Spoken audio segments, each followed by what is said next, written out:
அரசு ஊழியர்கள் லஞ்சம் கேட்டால் புகார் அளிப்பவர்களுக்கு ரூ. 1,00,000 பரிசு தமிழக அரசு அறிவிப்பு. தமிழக முதலமைச்சராக பொறுப்பேற்ற விஜய், தமிழகத்தில் அடுத்த 3 மாதங்களில் லஞ்சம் முழுமையாக ஒழிக்கப்படும் என அதிரடி அறிவிப்பை வெளியிட்டார்.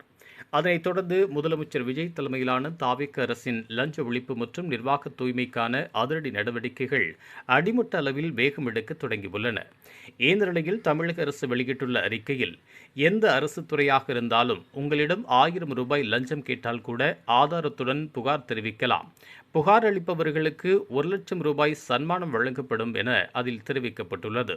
புகார் அளிப்பதற்காக 180042515555 என்ற கட்டணமில்லா எண்ணும் கொடுக்கப்பட்டுள்ளது.